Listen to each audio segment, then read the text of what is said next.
Consider this rectangle. It's made up of a square of side x and a smaller rectangle of base b and height x. It will be helpful for us to have two copies of this to look at.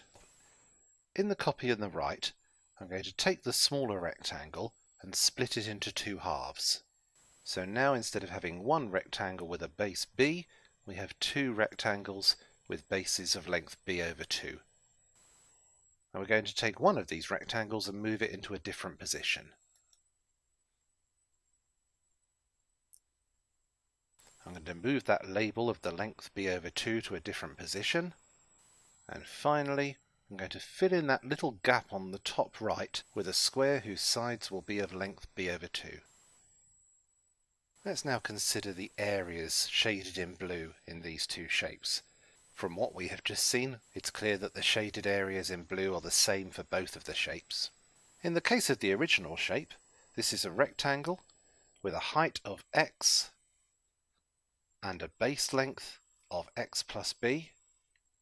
So its area is x times x plus b. If we expand the bracket, that gives us an area of x squared plus bx. For the other shape, we can consider it as one large square with sides of length x plus b over 2. So the area of the large square will be x plus b over 2 squared. But we don't want to consider that little green piece in the very top right. That is a square with sides of length b over 2, so we will have to subtract b over 2 squared to get the area shaded in blue. Because these two areas are equal, we now have the following identity. X squared plus bx is the same thing as x plus b over 2 all squared, subtract b over 2 squared. In the demonstration we've just done with pictures above, this will only be valid if the values of x and b are both greater than 0, otherwise we wouldn't have any shapes to draw. However, this identity is going to be true for any values of x and b. Let's just prove that. If we start off with the right hand side, so let's start with x plus b over 2 squared, subtract b over 2 squared. If we expand the first bracket, we will get x squared plus b over 2x plus another b over 2x plus b over 2 squared, and then we'll be subtracting b over 2 squared. So what do we have? We have an x squared. How many x's do we have? B over 2 and another b over 2, two lots of b over 2, in other words b x's, and then we'll have b over 2 squared, subtract b over 2 squared. These pieces will cancel each other out. So we have proved that this identity is always true. Using this identity is called completing the square for quadratic expressions, and when we rewrite quadratic expressions in a completed the square form, it can be extremely useful for solving equations and giving us other information about the quadratic. So if we're asked to complete the square for the expression x squared plus 6x, let's see what that means. Using the identity that we have just established, we can say that this is the same as x plus b over 2. b is how many x's we have got. We've got 6 of them, and 6 over 2 is 3, so it's x plus 3 squared. But then we have to subtract the b over 2, again the 6 over 2, the 3 squared. So, just simplifying that a little bit, if we complete the square on the expression x squared plus 6x, that is the same thing as x plus 3 all squared, subtract 9. Another example, can we complete the square on x squared plus 3x? So the rules say x plus b over 2. How many x's have we got? 3 of them. We need to divide that by 2 squared. Then we subtract the b over 2, the 3 over 2 squared. This just shows that there's no reason to expect that the number here will be an integer. Let's just simplify that as much as we can. X plus 3 over 2 squared, subtract 9 over 4. In this example, we are asked to complete the square on x squared subtract 4x. So we will have x. Now, what do we need to add? We need to add half of the number of x's, half of b. But b in this case is negative 4. Half of that is negative 2. Then we'll need to subtract this part again, half of the number of x's squared. Simplifying that, x subtract 2 squared, subtract 4. This example shows that we might have a plus or a minus inside our bracket. Now, in every example we have looked at so far, the coefficient of x squared has always just been 1. How could we complete the square for an expression where we start off with 4 x squareds and we then have to subtract 6x? The easiest way to do this is to factorize out the coefficient of x squared from the whole expression. If we factorize out a 4, we will have 1x squared subtract 6 over 4 x's. Let's just simplify that. We'll have x squared subtract 3 over 2 x's. And this part inside the big square bracket is now ready to have the square completed in the same way we have done it in our previous examples. So we would have x subtract 3 over 4, that's half of 3 over 2 squared, and then we would have to subtract the negative 3 over 4 squared. Simplifying inside the big square bracket, x subtract 3 over 4 squared, subtract 9 over 16. And now that we've done the completing the square inside the big square bracket, now would be a good time to multiply by 4 again. So we'll have 4 lots of x subtract 3/4 squared, subtract 9 over 4, which is 9 over 16 times 4. There's no special reason why I used a large square bracket instead of a normal round bracket throughout this. I just think it helps to keep our attention on the main thing. The big square bracket is supposed to be saying all of the action is taking place inside here. Concentrate on this piece, and then when we're finished we can get rid of it by expanding again. Well, completing the square is a process we do on expressions which just have x squareds and x's in. But we can rewrite full quadratic expressions, such as this one, in a form using completing the square. So we're asked to write 5x squared plus 8x subtract 7 in the form p lots of x plus q squared plus r, where the p, q and r are just constants. Let's do completing the square on the appropriate part of this, and you will see how this form arises naturally.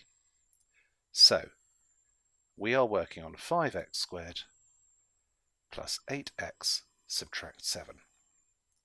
Firstly, let's factorize out the 5 so that we just have a single x squared and 8 over 5 x's. But I would only bother factorizing that 5 out of the first two terms.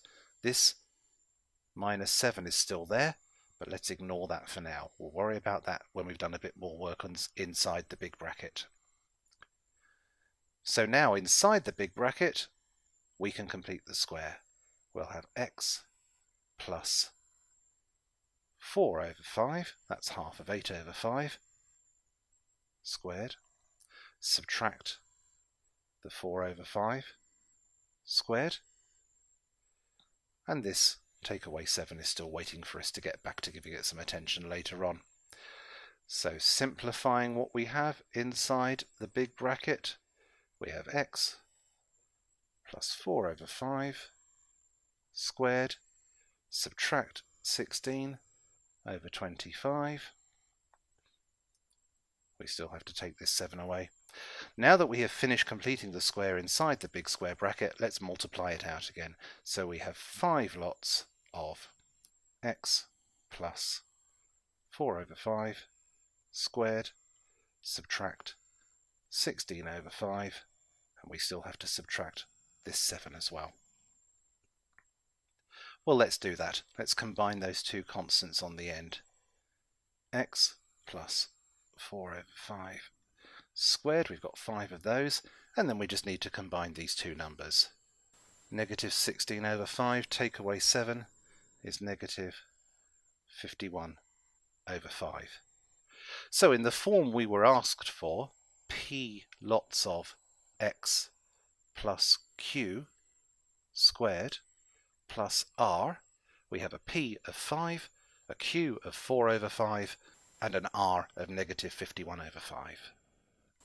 Well, everything we have done so far has not been particularly challenging. It's been fairly straightforward to see how to complete the square on expressions, but we haven't been able to do anything particularly practical with it. This example will show us how completing the square can be a very useful way to solve quadratic equations which can't be solved in simpler ways such as factorising. If we have to solve the equation x squared subtract 4x plus 2 is equal to 0, let's just see, could we factorise that? Let's just check the discriminant. The discriminant would be negative 4 squared subtract 4 times 1 times 2. b squared subtract 4ac, so that's 16 subtract 8, which is 8, which is not a square number. So therefore it would not be possible to factorise this quadratic. But instead, let's complete the square on the first two terms. So we will have x subtract 2, y negative 2, because it's half of negative 4, which is the number of x's we've got, squared. And then we will have to subtract the negative 2 squared. We've still got that plus 2. That's all equal to 0. Let's just tidy this up a bit. We've got x subtract 2 squared, subtract 4 plus 2 is 0. We have x subtract 2 squared, subtract 2 is 0. So all we have done so far is rewrite the equation using completing the square in a more compact way. How does this help us to solve it? Well, if we now add the 2 to both sides, x subtract 2 squared is 2, and if we now square root both sides, so x subtract 2 squared, square rooted, just becomes x subtract 2, 2 square rooted becomes the square root of 2, but of course we have to appreciate that we could have either the positive or negative square root of 2 here, because when we square both sides we'll arrive back at the previous line. And now we can add a 2 to both sides. So we will get two solutions to this quadratic equation. Either x is 2 plus the square root of 2, or x is 2 subtract the square root of 2. Solving quadratic equations using this completing the square idea is a very important thing to be able to do. So let's just look at one more example. If we have to solve 2x squared plus 3x subtract 4 is 0, we'll start off by completing the square. Should we factorise out that 2 from the x squared? Well, in this case, since we actually have an equation with an equal 0 on the other side, it would be even easier for us to divide through by 2, leaving us with x squared plus 3 over 2 x's subtract 2 is 0. And now we can begin.